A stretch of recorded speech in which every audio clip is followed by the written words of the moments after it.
until 2030, how many robotaxis do you think Tesla can deploy worldwide by 2030? Let's suppose Tesla flicks a switch late 2026. There's easily a market for 10 million robotaxis making $50,000 a year in gross profit. One AI6 chip probably does the work, the white collar work of a million humans. Oh. I mean, what's the value of that?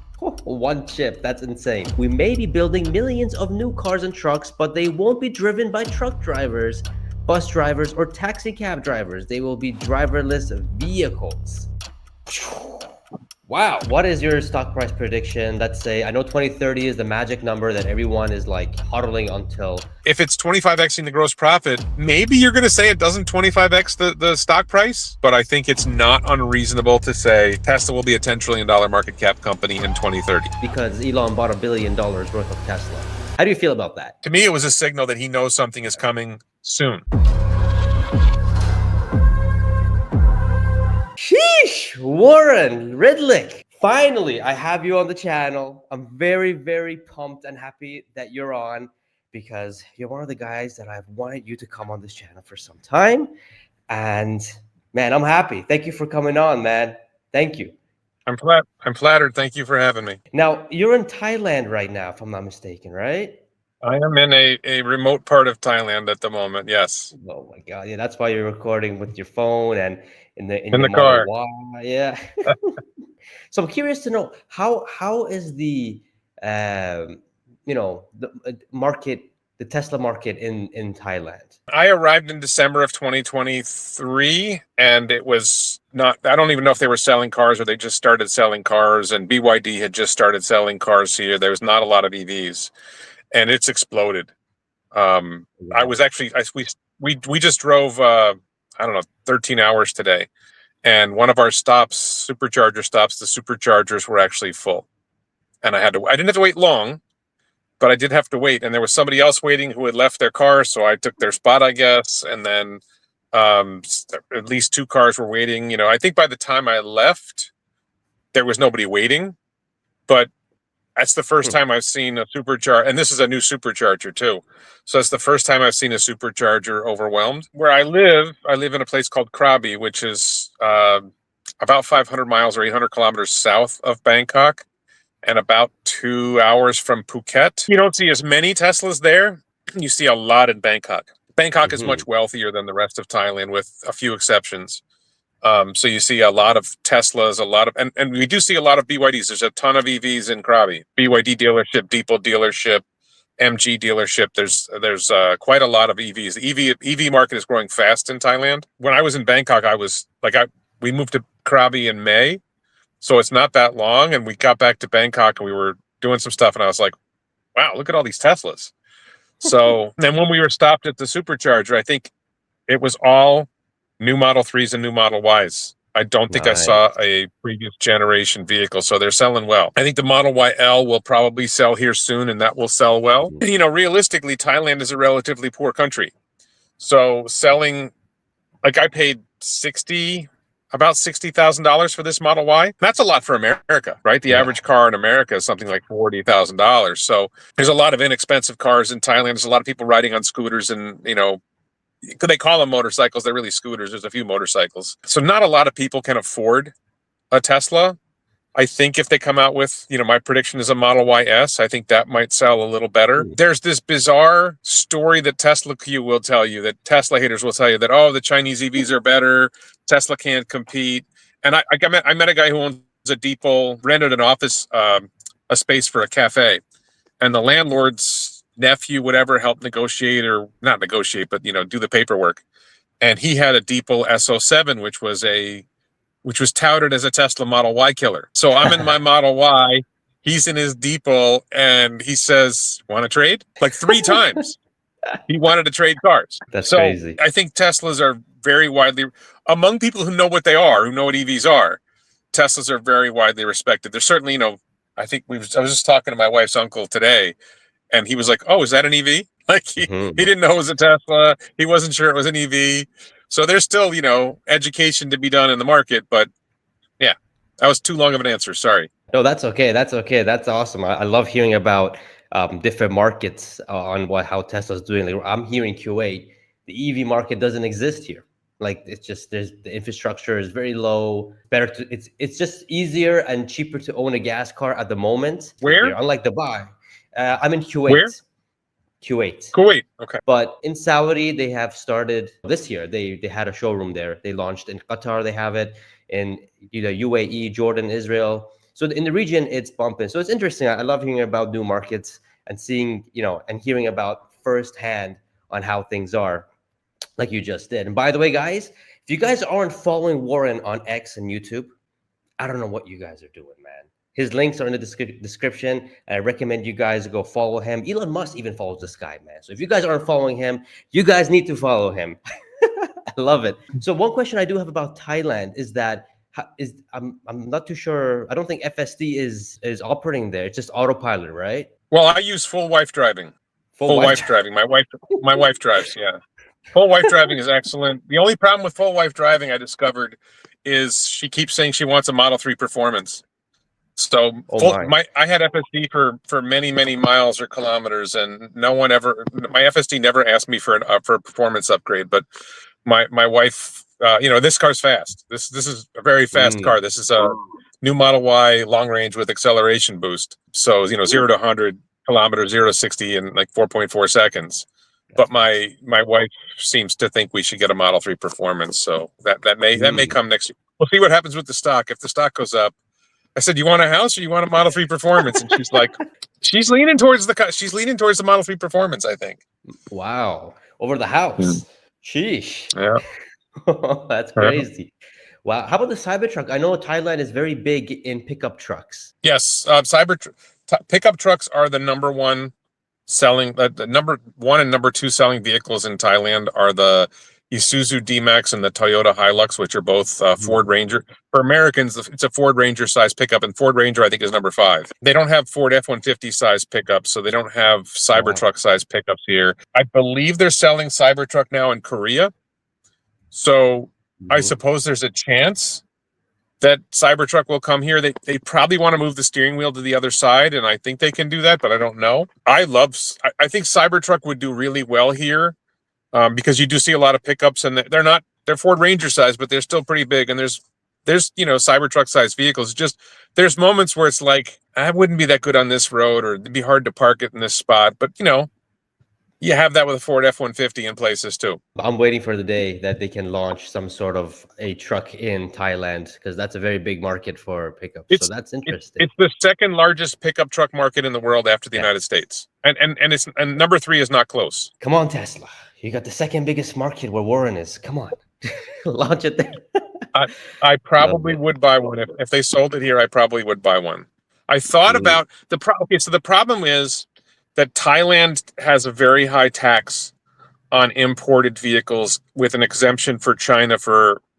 I think it's because China's committed to manufacture here, and they are, like BYD does have a factory here.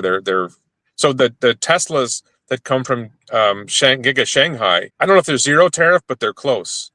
But American vehicles, it would be like 130%.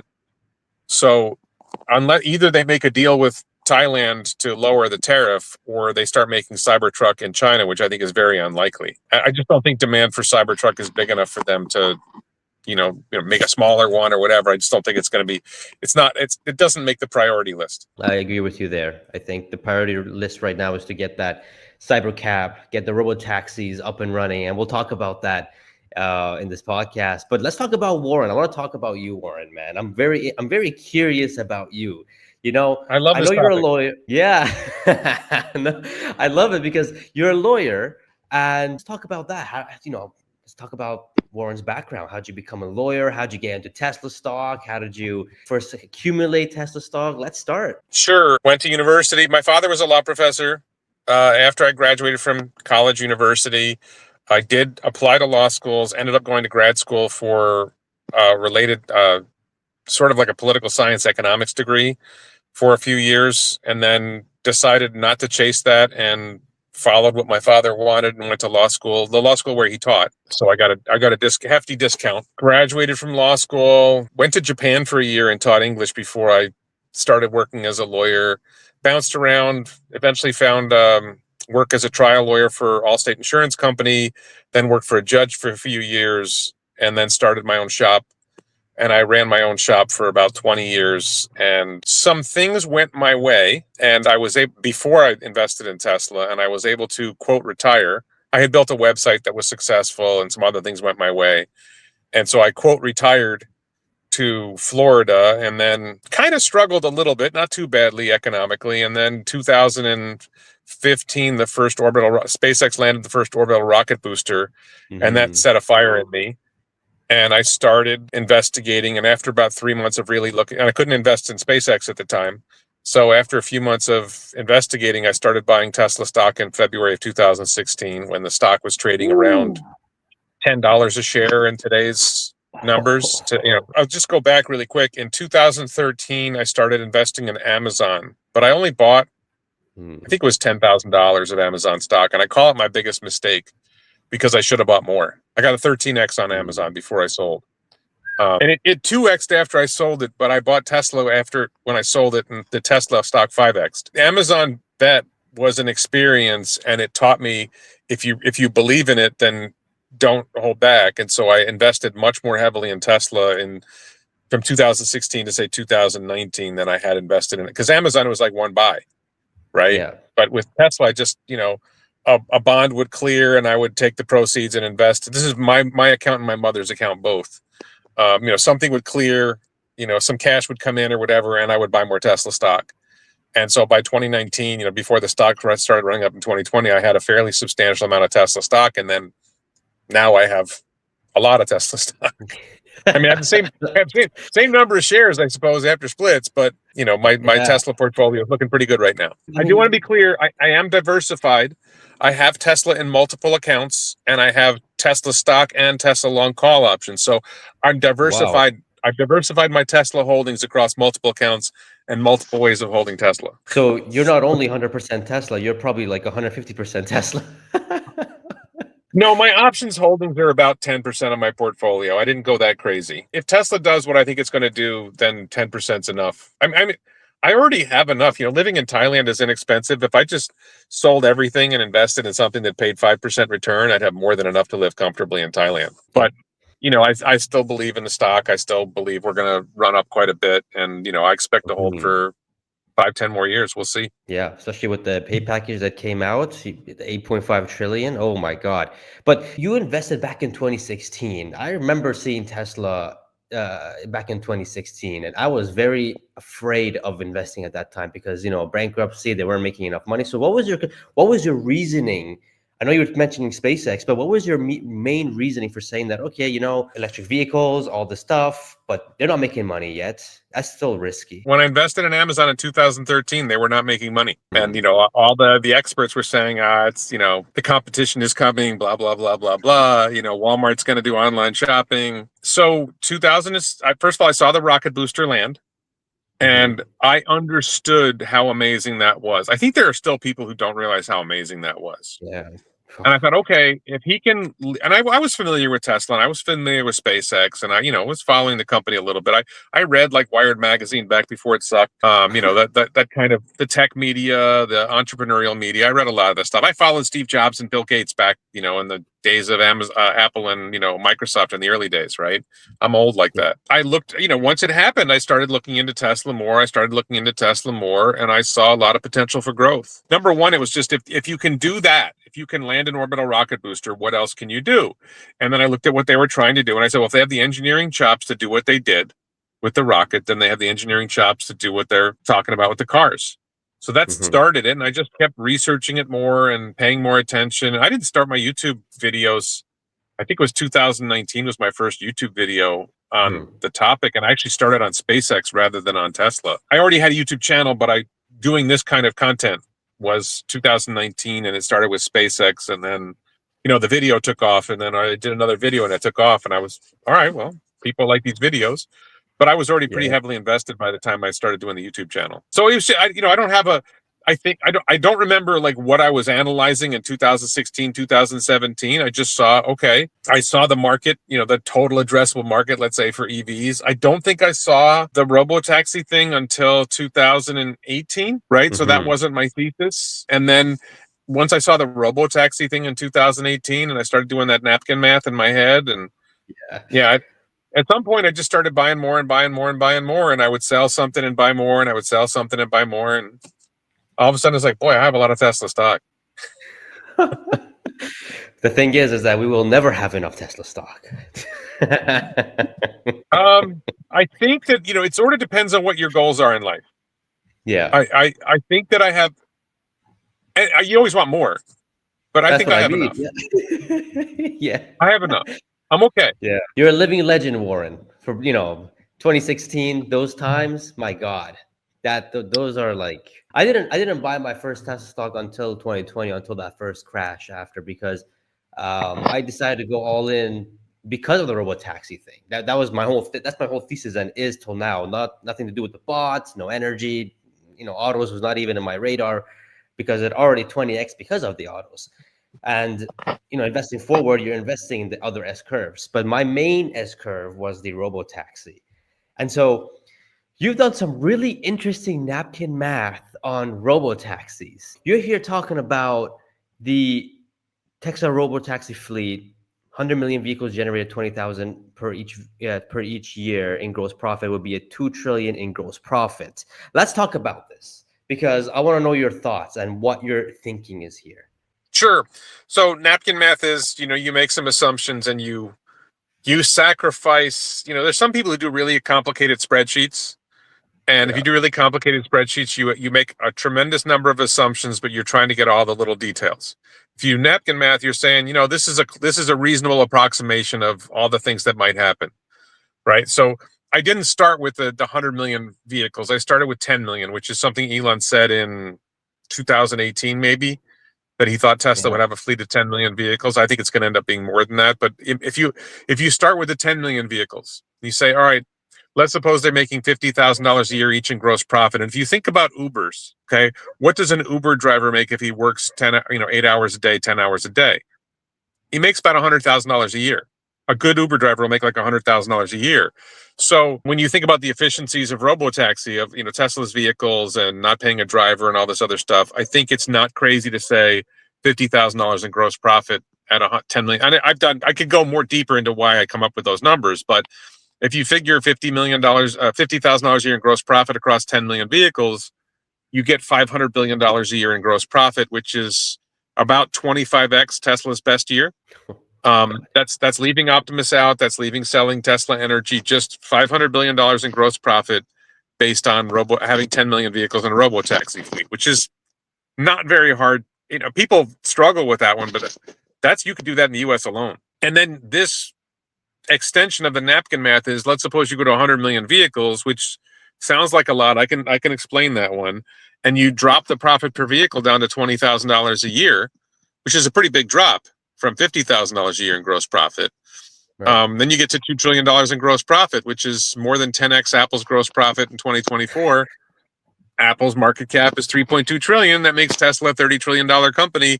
This is before Optimus. So, and I could do napkin math for Optimus too. I mean, for me, I'm thinking Robotaxis, eventually 100 million, I think worldwide will happen, but maybe not until maybe 2040s, I believe. But I can see that happening big time. But what is your prediction until 2030? How many Robotaxis do you think Tesla can deploy worldwide by 2030? So Tesla makes about 2 million vehicles a year now. Their production capacity with Model 3s and Model Ys primarily is in the ballpark of 2 to 2.5 million a year. So let's suppose Tesla flicks a switch late 2026 and the Robotaxi network is working great and they're licensed in half of US states, right? Right. Well, how many vehicles would you need in half of the United States? And then, by 2030, you've probably got the entire United States with maybe a couple of exceptions. There's easily a market for 10 million Robotaxis making $50,000 a year in gross profit, and I can go through that. But, if you're making 2.5 million vehicles a year before Cybercab and you start in 2027, well, 2027, 2028, 2029, 2030, that's 10 million vehicles in your Robotaxi fleet. Mm-hmm. And then you start making Cybercabs, right? And how many Cybercabs are they going to make? Well, Elon's saying one every 5 seconds. One every 5 seconds in one factory. I don't know the math on that, but I think it works out to 2 million a year from one factory. I don't think it's a challenge for them to manufacture the volume to get to 10 million robotaxi vehicles. That's not the hard part. The hard part is, number one, getting FSD, really working that well, which it looks like they're, you can't know, right? Until it's happening, you can't know. But I look at people like James Dauma, I look at people like Andre Karpathy, I look at people who seem to know what they're talking about. And, the answer is more data, more compute, and they're generating more data and they're deploying more compute. I haven't driven FSD in over 2 years because I've been in Asia. There's no FSD in, I was in Japan before. There was no, I didn't drive in Japan. There's no FSD in Thailand, so I haven't driven FSD in a long time. Tesla Autopilot kind of sucks, frankly, but I have Autopilot on this car. You know what? I hear from people I know and trust who I've, like Omar, but not just Omar, like many people. Many people who were skeptical of FSD before have become much more positive about it since. Omar was always positive about it, but there's many people who've been raving about FSD, and I can't know because I'm not driving it. I could be very nitpicky about what I saw when I was driving FSD or supervising FSD, but I think that's one of the hard challenges. And then getting regulatory approval, I don't think that's much of a challenge. Yeah, me too. I think the biggest threat, look, when I describe a positive future for Tesla, people are like, well, what about this? What about this? And I'm like, look, the biggest threat is government. So if the Democrats win the election in 2028, right, and we have a president, Gavin Newsom, or a president, Alexandria Ocasio-Cortez, sorry, I slipped. If you get a radical leftist, president, I don't think that's likely, but if the left gets control of the federal government, then they'll attack Elon like they did last time. Yeah. Right? Bernie Sanders complained that Elon's compensation package would make him a trillionaire. It's like, no, if he achieves an $8.5 trillion market cap, the shares he already owned makes him a trillionaire. Yeah. Right? He owns 15% of Tesla, 15% of 8.5 trillion. Not to mention he owns half of SpaceX roughly, which is a $400 billion company. So he already has 200 billion there. It's not hard to see Elon getting to a trillion. They hate billionaires, they hate trillionaires. So that's the kind of problem. The European governments could squash things. The Chinese government could turn on Tesla. And those are the biggest threats. I don't see a competitive threat. I don't see Elon gets killed. Okay, there's Elon disappears. Yeah. But even if Elon disappears, Robotaxi is effectively solved. Pretty much. Optimus, I don't know that you're going to get Optimus without Elon. The level of acceleration that he applies to innovation is really hard to replace. But I think the Robotaxi is almost baked in now. About the threats of governments and stuff like that. Well, I mean, if the data comes out that shows that, hey, this self-driving car, robotaxi stuff is, let's say, 100 times, 20 times, 30 times better than human driving, and it can save this many lives. I mean, that's kind of hard to ignore if you say that, oh, Elon is bad. You have a much more positive view of government than I do. It seems to me that one of the things that governments have loved to do across the course of human history is kill people. It's one of the things that governments are really good at, and they keep doing it. And they're not going to stop doing it. I'm hopeful that if we get to Mars, that the government of Mars will be better. I don't think I think that humanity has improved a lot. I think if you read, was it Angels of Our Better Nature? Maybe it's Steven Pinker. I mean, I think we're seeing a lot of improvement, but the radical left in particular, and there's other radicals, I could pick on, I don't want to, get religious, but I think there are some there's some people who say that some of the religions on the planet are kind of genocidal or want to kill lots of people.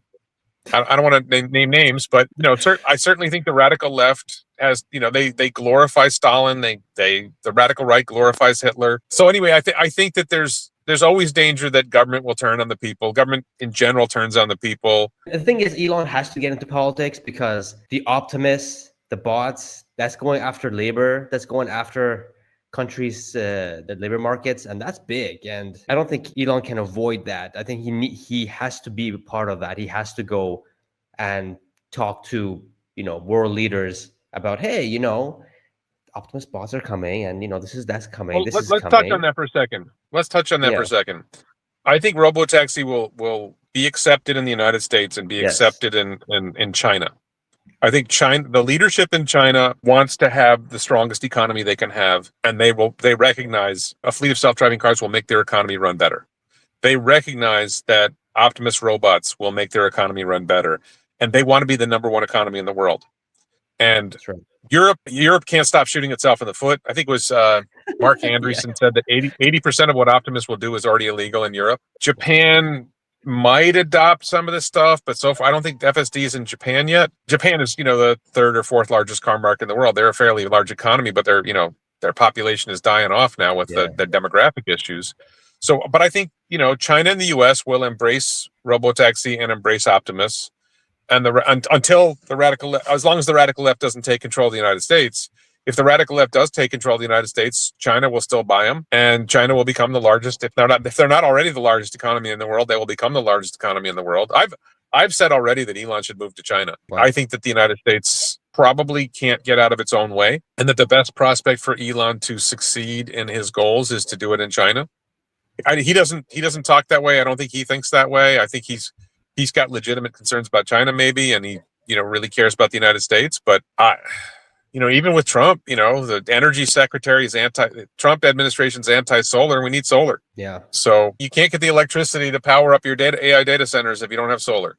That they don't have a solution for that. They think they have a solution for it. They don't. BYD has a competing product. They just they have some huge energy. Tesla's energy storage devices are better than the Chinese devices, but the Chinese are very competitive in that area.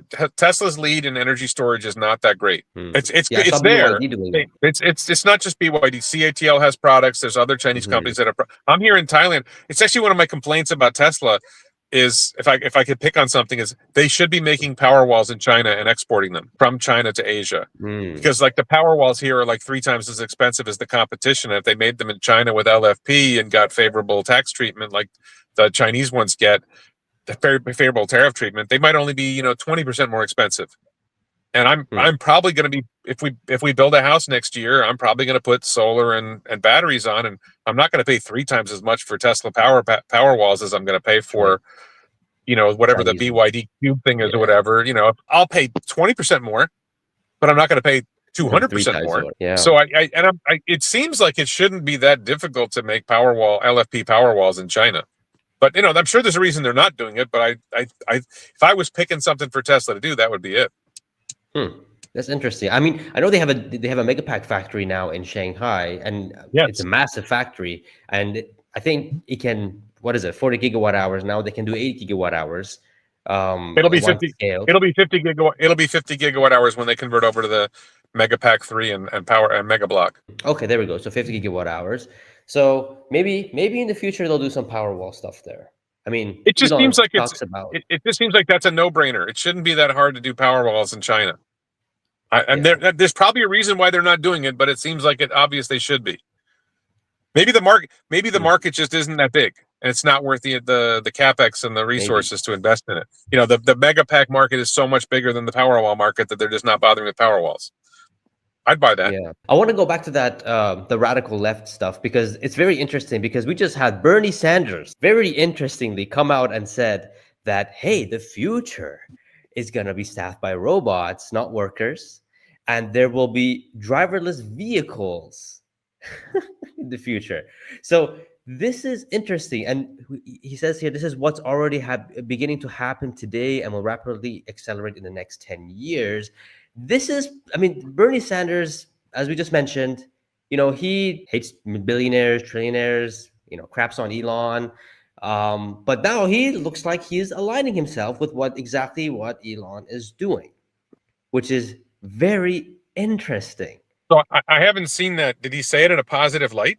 He's saying that as a result of AI and robotics, there will be massive job losses in both blue-collar and white-collar jobs. We may be building new factories and warehouses in America, but they will be staffed by robots, not workers.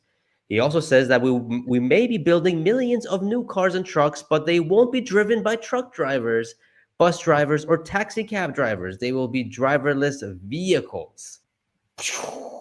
Wow. Well, I don't think he's saying that in a positive light, but I think Bernie would like to go back to the day when humans wash dishes, and humans when you went into an elevator, there was a human operating the elevator. That is hilarious. He's probably the most honest of the radical leftists. I'll give him that. But the radical left doesn't want. They call themselves progressives, but they don't want progress. They're opposed to progress. Like, how do you call yourself a progressive when you're opposed to progress? That's true. At the end, he says that if we don't act now, the technology revolution must benefit ordinary Americans, not just a handful of billionaires. We must fight back. So, That is, so let's be clear about this. I'm not a billionaire, but I will benefit from it. Anybody who owns Tesla stock, and there's millions of Americans who own Tesla stock. There's yeah, millions of Americans who own stock in Google, which is part of this revolution. There's millions of Americans who own stock in Meta and other companies that are part of this technological revolution. Elon only owns 15% of Tesla. 85% of Tesla is owned by other people. And most of those people are not billionaires, and we will all benefit from this revolution. And Bernie does not believe in, he doesn't believe in capitalism at all. Okay. But he certainly doesn't believe in shareholder capitalism. Like, if he understood that shareholders own the vast majority of the stock of these companies, then he would recognize that shareholders benefit. yeah, Right. right. But he doesn't believe in capitalism. And, yeah, my criticism of this, I mean, many criticisms, but like, well, he's saying this on X. There would be no X if not for capitalism. We wouldn't be having this conversation on StreamYard without capitalism. We wouldn't be posting our videos on YouTube without capitalism. There wouldn't be a YouTube. There wouldn't be a Google. There wouldn't be a Yahoo. There wouldn't be an iPhone without capitalism. I'm sitting in an electric vehicle. There wouldn't be electric vehicles. There wouldn't be gas cars without capitalism, right? That's right. And though it's funny, I'm going to challenge you. I'm going to ask you this question. I think most people don't know the answer to this question. Can you name a very popular consumer product that was made in a communist country? There's one. Oh no. There's one. There is one. There is I own one, it. huh? I own one. I own one. Well, I mean, I don't count China as a communist because it's from the Soviet Union. oh, Soviet Union, huh? What's that car called? Lara. No, that's not That's not popular. No, that's not popular. All right, I'm gonna end this quickly. It's from an inventor named Kalashnikov. Does that help you? Oh, he sounds so familiar, but I don't know what the product is. He invented the AK-47. Oh, The AK-47 is one of the most popular consumer products in the history of the world. that is hilarious. I own one. Oh, I own an AK-47. you own an AK? Oh my god! I do. Not in Thailand. Not in Thailand. It's in America, safely hidden in a boating accident. But that's a very, very popular consumer product, right? I can't think of another popular consumer product that came out of a truly communist country, invented in a truly communist country. I can't think of one. Anything that's come out of China was from the capitalist part of their system. Exactly. Yeah. I agree. Mhm. Exactly. Yeah. So that's interesting. That's really interesting. So let's go back to the Robotaxi topic. So we know that Robotaxis are coming. Bernie Sanders is even agreeing here, which is hilarious.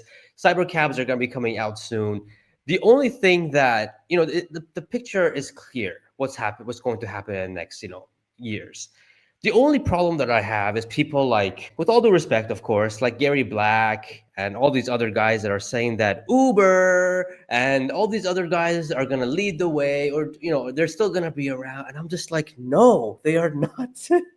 Like, I just don't understand the thinking of this. It's just, how is Uber, for example, Waymo even, how are they going let me just address survive? that. Like, The people who say that, look, I mean, the people who say that, my simple answer, what did I start with? I started with SpaceX landed an orbital rocket booster. It was December 21, 2015. That is almost 10 years ago.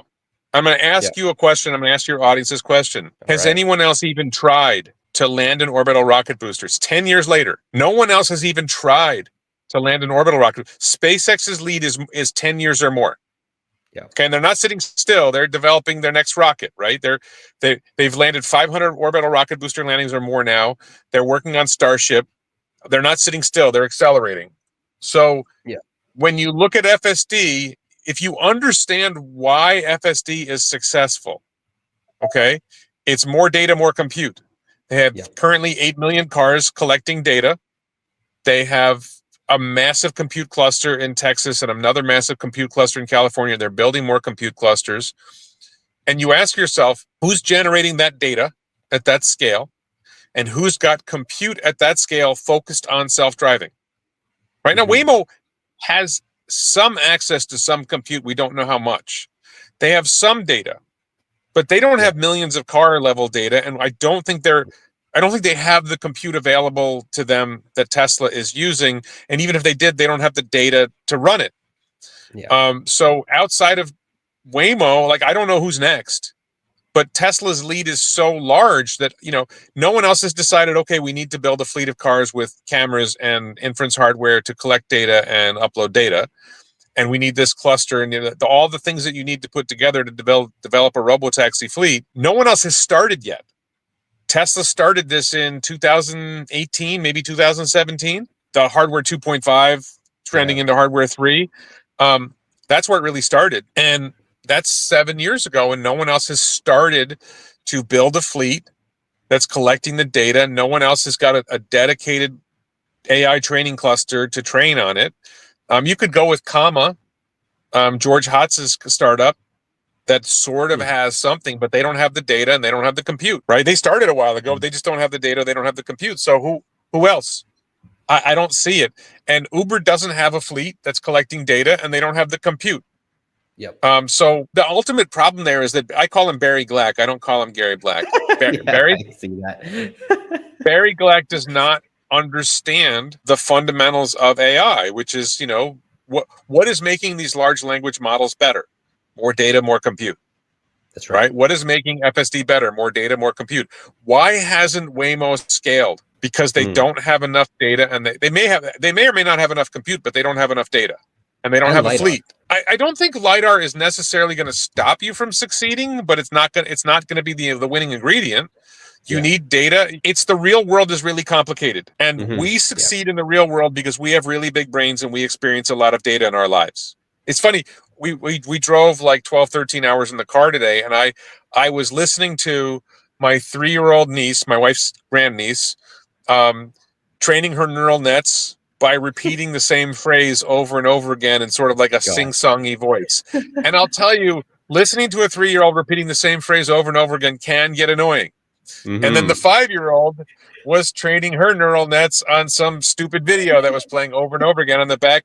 People say it's great having the screen in the back of the car. Not when the kids listen to the same thing over and over and over again. But, they're training their neural nets that way. And we spend our lives training our neural nets. And they don't. The Barry Glacks of the world don't understand this concept. He doesn't understand Tesla's battery advantage with 46. He went to the events. I met him at the Plaid event. I think he went to Battery Day, but he doesn't process it and understand why these are advantages. He doesn't understand the gigacasting advantage. He doesn't understand what's coming with the new manufacturing process. I can't think of the name of it now. The unboxed. The unboxed process. I don't think he doesn't grasp Tesla's manufacturing advantages. He doesn't see any of this stuff. He just thinks, okay, whatever Tesla did, somebody else will come along and do it the next quarter. No. I don't think so. No. Yeah. Ever since he sold, the stock has gone up like what, 30-40%. Not just him, like a whole bunch of other guys, but his last sale was something like 350, but he sold earlier at lower prices too. That's right. I don't really worry about that point. You can nitpick that like till the cows come home. Look, the stock could fall to $200 a share next week. Tesla hasn't delivered things that should drive the stock up, right? So if you're skeptical about Robotaxi, have they really delivered Robotaxi? I think they have, but I think a lot of other people aren't persuaded yet that Robotaxi is real. So it's really not going to be real until it's got revenue and it's in the financials, right? With here's our revenue and here's our cost of goods sold and here's our gross profit on Robotaxi. That may be what it takes to persuade the market. I don't know. I think they could have 10,000 cars running with no humans in them. And I don't know that the market would get it yet. The latest run up is because, of course, Q3 is going to be a good quarter, but mainly because Elon bought $1 billion worth of Tesla. How do you feel about that? I think that I don't know. My suspicion is that Elon knows because he bought right before there's a period where insiders can't sell. So his purchase was like a day or two before the end of that period. Yeah. A business day or two before the end of that period. And I think it's a signal that, to me, it was a signal that he knows something is coming soon. It doesn't have to be. It seems odd that, people are like, oh, he's trying to increase his share of the vote for the shareholder vote. It's like, no, he bought 0.1% of the company. $1 billion of $1 trillion company is there. That's not enough to meaningfully affect the shareholder vote. I think he is expecting something big to happen. And, here's my prediction, by the way. Number one, vehicle deliveries will be high, close to 500,000. Will it be over 500,000? I don't know. Number two, I think the thing that most people aren't calling is energy storage deployed, which we're going to learn on October 2nd. We're going to learn vehicle deliveries. We're going to learn storage deployed. I wouldn't be surprised if vehicles delivered underperforms people's crazy expectations right now. But let's say they do 500,000 vehicles delivered. That's good. And then storage deployed comes along, and I think that might double the previous quarter because they mentioned in the Mega Block presentation that they had 30 gigawatt hours that had been that it's in the field but had not been accounted for yet. And they now have Lathrop and I think China both fully ramped, so they're pumping out 20 gigawatt hours a quarter of mega packs. So insane. I think we're going to see potentially a 20 gigawatt hour quarter, and maybe not. And then the other thing is, maybe he knows, because I think they've been holding off on new models, and I think he said they're waiting till the end of the quarter. So maybe early October, we're going to see, like my prediction's a Model Y S. The Model Y L, people are excited about it. I don't think it's selling in that much volume. It's maybe a fifth of the volume of the Model Y. So that's not bad, but it's not crazy. But a Model Y S, that would sell. If my predictions, Model Y S will be, sorry, let me just talk about Model Y S for a second. Yeah, sure. Model Y is a 2,100 liter cargo space vehicle. The BYD Atto 3 is one of the better selling EVs in Thailand and probably globally, and it has 1,300 liters of cargo space. So it's a significantly smaller 5-passenger EV. So if Tesla did a Model Y S and they shrank it 6 inches or 15 centimeters in length, maybe make it a little narrower, like a little shorter, and they bring it down to like 1,500 liters of cargo space. And they bring the price down 20%, which will still be significantly more expensive than the BYD Atto 3, but now it's still bigger. It's still got Tesla performance. It's still like the Atto 3 only charges like 88 kilowatts. Still charging at 250 or 200 kilowatts. It's got a lot of advantages. Teslas are more efficient than the Chinese EVs. People don't tell you that. I think that might, sell in higher volume potentially than Model Y. If they come out with like a Model Y S and it's not going to sell well in the US because people in the US don't want cars smaller than 3 and Y. There's very few cars that are significantly smaller than 3 and Y that sell in any meaningful volume in the US. But in Europe and Asia, Model Y S would sell really hot. So I think we may see that and maybe not. But my gut hunch is he knows something's coming. V14 is coming, I think he said in 2 weeks. I don't think we're going to see V14, the quality. I don't think that's going to be visible to people until the end of the year. It'll come out, it'll be deployed and somewhat wide release initially, but not full wide release. Then for 14.1, I think will be a wider release, and 14.2 will be a wider release. And I think we're talking November before we see 14.2 and anything meaningful. And then I think it'll take time for people to appreciate how good it is. Yep. But if the end of the year or early Q1, they pull the safety operators and safety riders out of the cars and out of the robotaxis, at some point, the question is, when does the market figure out something's going on? Yeah. Right. And if Model Y S, if I'm correct about Model Y S, or there's some more affordable model that really blows people away, maybe that does something. Maybe it's a Model 3S that's more Corolla sized. I don't know. Corolla sells in high volume worldwide. So I see a ton of them here. That's like the most popular taxi in Thailand is a Corolla. We're seeing leaks about it. Usually when there's leaks, they're about a month to 2 weeks away from releasing something. We're seeing like the roof is not glass. It's like metal or something like that. Just rumors going around. Let's see. Lots of theories. Lots of theories going around. Honestly, I think most of the time, most of those rumors end up being false. And we'll see. I don't really worry. People think there's going to be a cyber SUV. Like, well, Cybertruck isn't selling in high volume. Why would they make an SUV version if it's not selling in high volume? That seems unlikely. There's an Easter egg on that, but let's see. Yeah, no, it's a lot of exciting stuff. I think next month or so we may see the affordable models come out, and I think that's going to make a big splash in demand and all these kind of stuff. So, sheesh. Okay, good stuff. Let's shift to the thing that my brain can't comprehend, and that's the Tesla bot. The Tesla bot, the numbers get so crazy. because it's the labor market. I understand that, but again, the numbers get so crazy that I get a headache from it. And you did make a post about it, talking about how big can the Robotaxi get to? Yeah, 100 million this Optimus per that year. post is your fault. You inspired me to do that post. Oh, this That's one. your fault. Yeah. Really? Oh, yeah. You and I were talking. I was like, well, I might as well post it. That's right. That's right. So, I mean, 100 million Optimus bots per year. I know Elon's talking about he would be surprised if they're not making 1 million to 1.2 million by 2030. I mean, again, I can't comprehend this thing. So I need your help here, Warren. Okay. How many cars a year does the world make? Oh, multiples of millions. I think the global production capacity of automobiles is somewhere in the ballpark of 80 million vehicles a year. Not that that many are produced. It may be Something that like many that. that are produced, but global production capacity may be 100 million a year. So Yeah. I will just ask you, do you think it's harder to make a car in terms of cost and manufacturing? Once you figure out how to do it at scale, do you think it's harder to make 100 million robots or 100 million cars? Making 100 million robots is a lot easier. Right. I think Toyota at its peak made 10 million cars a year. Volkswagen at its peak made 10 million cars a year. I don't think it's crazy to see somebody making 100 million robots a year. And I'm not saying 2030, might be 2035. And then the question is, what's the demand? And by the way, you mentioned Bernie Sanders and his point about robots. And, Bernie, Yeah, as usual, missed something. There are labor shortages. that's right. Yeah.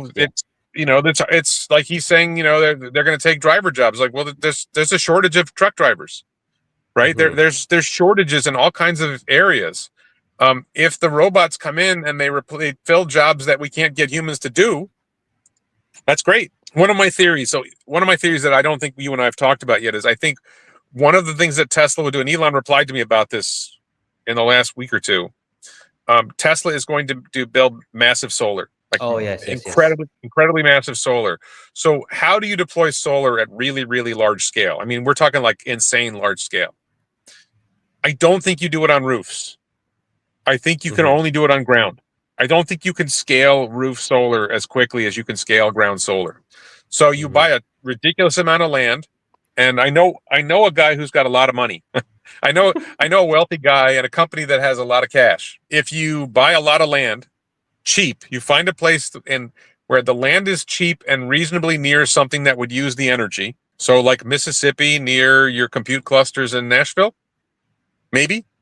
You buy a crap ton of land, and then you deploy ground solar. Now, when you're deploying ground solar, well, you need a lot of labor to deploy the ground solar, but the task is pretty simple. And maybe you can train an Optimus robot to deploy ground solar, to build the racks and put the solar panels on it and clean the solar panels. And maybe a lot of that work can be done by Optimus.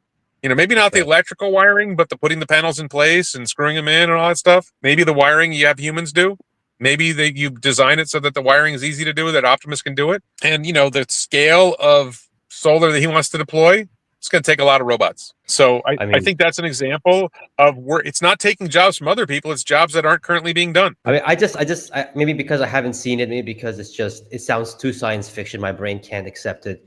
But I mean, 100 million Optimus per year, 100,000 price. Do you believe it's going to be $100,000 in price? That's pretty high for an Optimus. So No? before we get to that, I just want to say I think Japan will adopt Optimus. I think any country with falling populations that doesn't really like having all the immigrants Oh, will yes. adopt Optimus. Like Japan will adopt Optimus, South Korea will adopt Optimus. They will say this is better than bringing in foreigners, those Oh, crazy yeah. foreigners, Oh, right? my God. So Yeah. the answer to your question about price is, all right, this is where the napkin math comes from. Yes. Suppose that you use an Optimus to do a job that you would pay a human $20 an hour for. Okay, warehouse jobs typically pay in the ballpark of 20, depending on where you are. I think in California, McDonald's workers make $25 an hour, Which is right? insane. Yeah. But it doesn't have to be that it's doing everything that the human worker would do. But like you have my favorite example of this, and I don't know we're going to run long on your hour, but imagine you have a fast food restaurant. Okay, because I worked in a Burger King when I was young. I had McDonald's today for lunch. Nice. But imagine you're in a Burger King and you got 10 people working on a shift, and the Optimist doesn't do everything that any one person would do, but it does enough work that you only need 9 people on the shift. That's right. Okay, Yeah. and you can apply this to any workplace. You got 10 people working in whatever workplace you got, and now you bring in an Optimist, and now you only need 9 people working. Okay, so if that job paid $20 an hour, which it does in California, then you just saved the employer $20 an hour, and Optimus probably works 2 shifts. Well, $20 an hour times 4,000 hours a year is $80,000 a year in value, and Optimus probably gives you 10 years.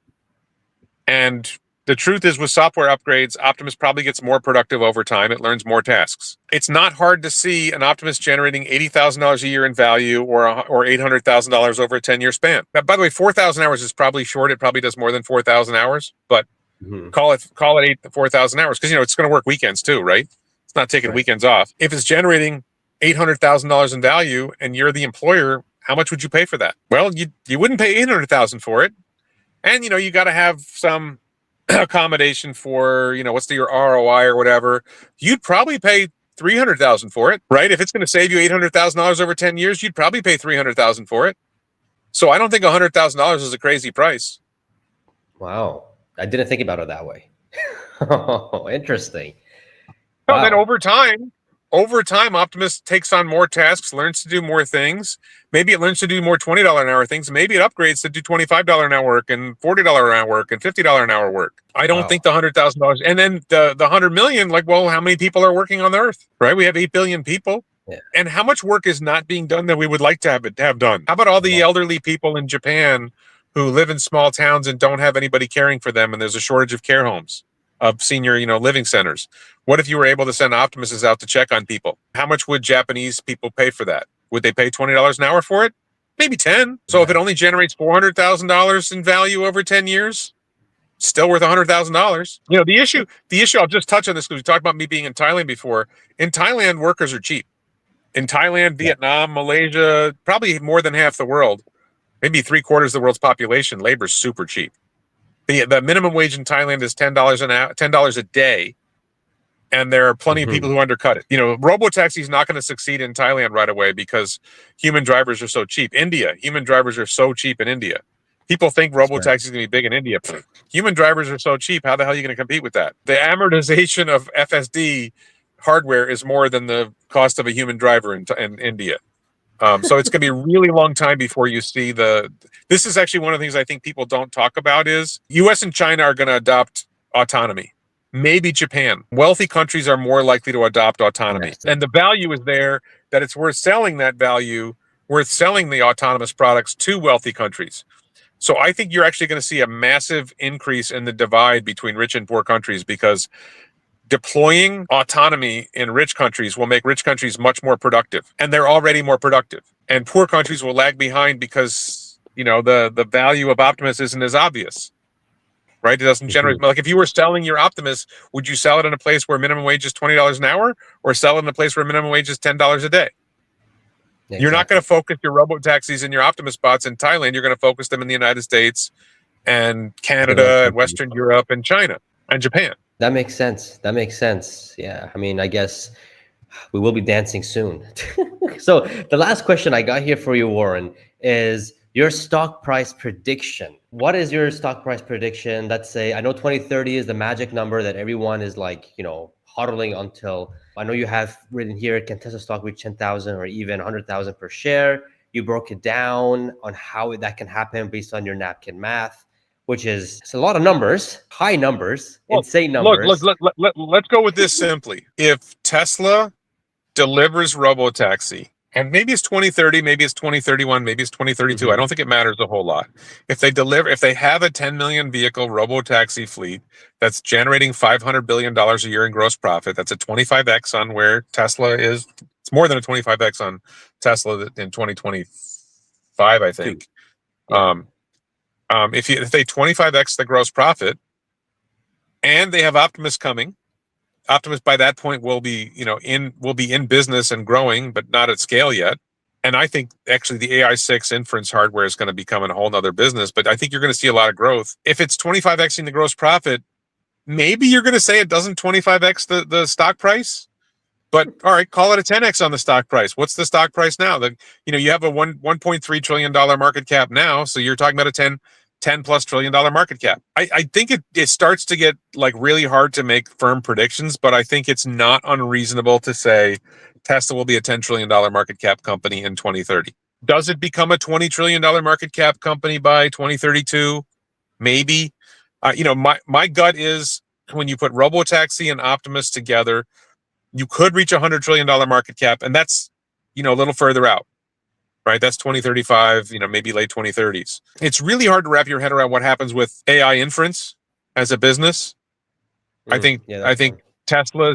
Tesla will have an AI and cloud inference business with the AI 6 hardware, and then probably there's an AI 7 after that. I get some crazy numbers for that too. We didn't do the napkin math on that one, but one AI 6 chip probably does the work, the white collar work of a million humans. Oh, I mean, so what's the value of that? one chip. That's insane. Well, how many tokens does the average human process a day? If you think about it in terms of processing tokens, how many tokens does the average human process a day, and how many tokens will the AI 6 hardware process?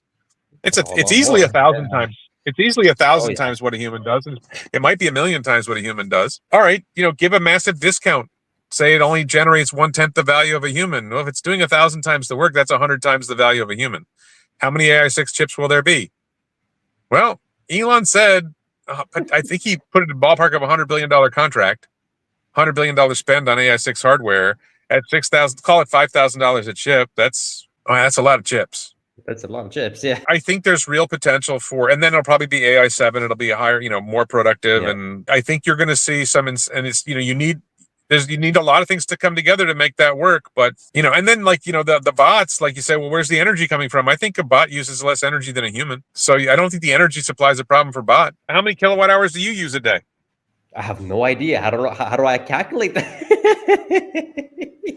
Well, you're in Kuwait. Do you use air conditioning? You have to, otherwise you can't. You just Yeah, simply 60-degree yeah. I'm in weather, man. Thailand. You just can't. I use air conditioning in Thailand, baby. You So drive a car? humid.